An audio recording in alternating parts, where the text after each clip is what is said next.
Hello, my beautiful people of YouTube. Welcome to my channel. If you're new here, I'm Lily. I'm so glad that you're here, and I'm so glad that I have the opportunity to be here and meet all you wonderful people.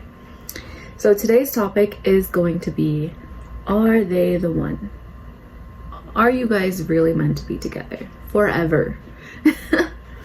So let's dive right into it. So first, let's talk about you. What are your intentions with this person? Do you love them? Do you love them unconditionally?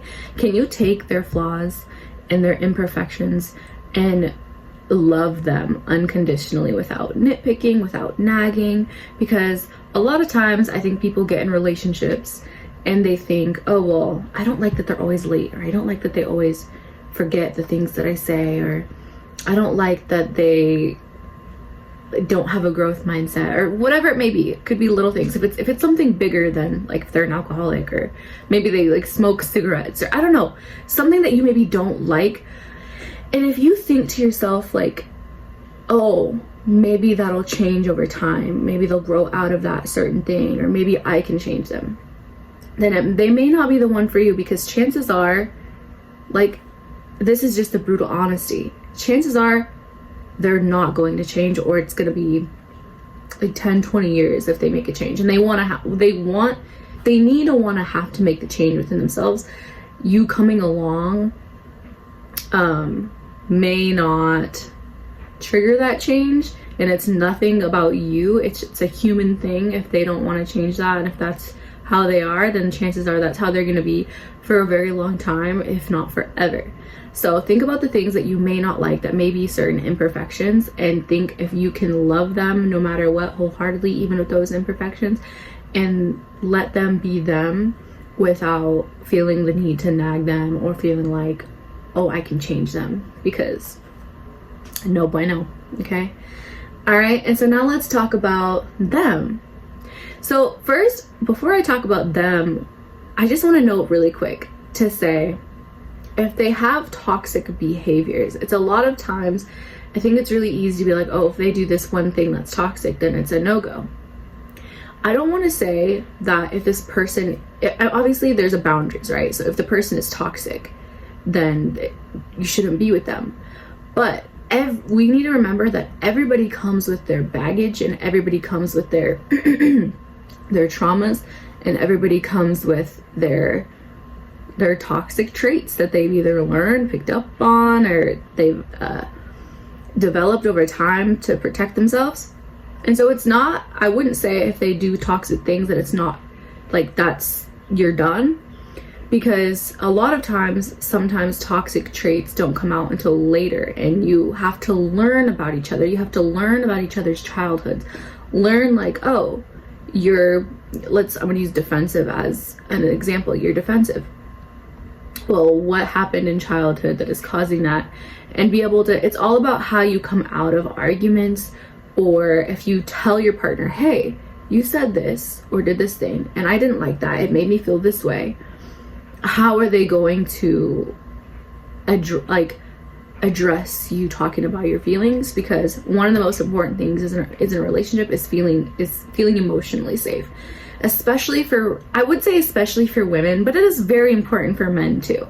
Like, for men, I feel like, I'm not a man, so I don't want to like speak for them, but from my experience and with my partner, it takes a lot for a man to become vulnerable in general, especially like in front of their lady. So like, how are they going to approach their feelings with you, being open and vulnerable? Because we're human, we're gonna make mistakes, we're gonna make each other mad, but how are we resolving this? That's a key thing. Are you resolving it through open communication, or is there even more toxicity coming from it, like what's called the cold shoulder, or storming out? Again, like, fights are gonna happen. I don't want to say like the perfect relationship is not going to have any fights or arguments, because that would be completely false. It's about how the arguments are handled in the end, because arguments, miscommunication, and all this kind of stuff happens, and it doesn't feel good in the moment. So it takes a lot of emotional intelligence to kind of go through the motions on that, okay? So emotional intelligence, that's a big one. Do they have emotional intelligence? Because I know for me that's a big one, and if there is no emotional intelligence, in my experience, it seems like one partner usually has a little bit more emotional intelligence.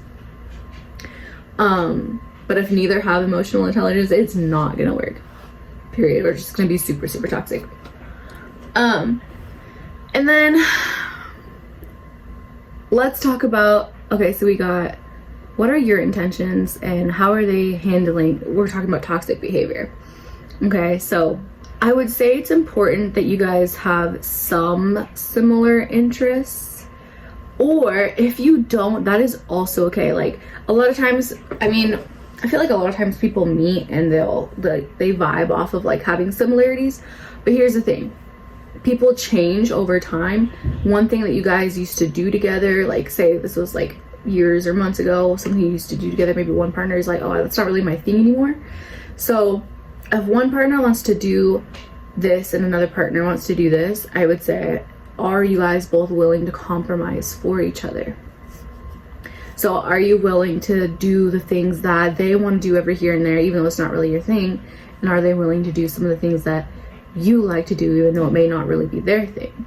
That's a really big one in my opinion, because coming together at the end of the day is great, but if they're like not willing to participate in some things that you're interested in, that's a really big thing, because that's, in my opinion, like that's what builds connections.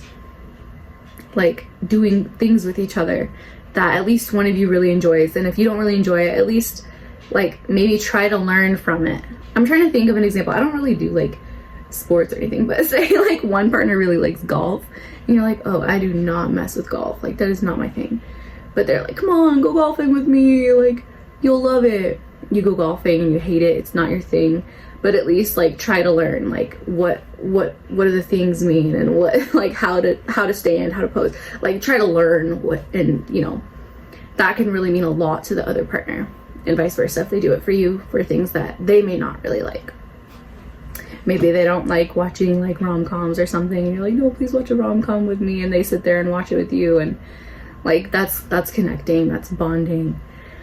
And so are they willing, and are you willing to do that? Because it's not just about them, it's about you too. Like it takes two to tango. Yeah, I was almost at two to tumble, but yeah, I mean, I guess it could take two to tumble, or one to tumble even. Sorry. Yeah, it takes two to tango. So if you're not willing to do that, then it may not be the right person, and if they're not willing to do that, then they may not be the right person. Let's talk about, so we talked about like toxic, like being toxic, right? So are they willing to heal? Because if you have two people together and one is healing and one isn't, that could be really, really hard. I don't know if I've ever, no, I have been in a relationship like that. Yeah, kind of. Where I was like, I've been on my healing journey, right? So I've been healing like since at the age of like 19. That's when I started my healing journey, and your healing journey is non-linear and it never ends. So once you're on it, like you can get off, I guess you can, like it happens all the time. But for me, I'm not, and I'm constantly healing, and I'm constantly learning and growing. So if you have a partner, let's just call it healing, or let's also just call it a growth mindset, right? So if you have a growth mindset, or your partner has a growth mindset, or the person that you're with or want to be with has a growth mindset, and one person doesn't have that, it's not, I would say it's not going to work, because it gets to a point where your energies are just not meeting anymore.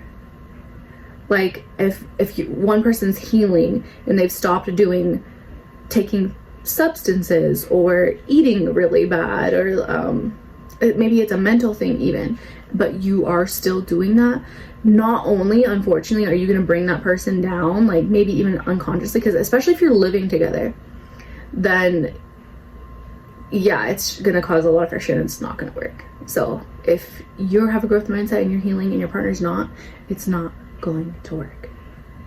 Okay? And if it does work and you stay together, the growth mindset person probably isn't going to be very happy, and honestly the other person's probably not going to be very happy either, because you might feel like you're wasting your energy trying to push them, like, come on, like come go on this jog with me, or let's practice not arguing about stupid stuff. I don't know, whatever it is for you guys, I don't know.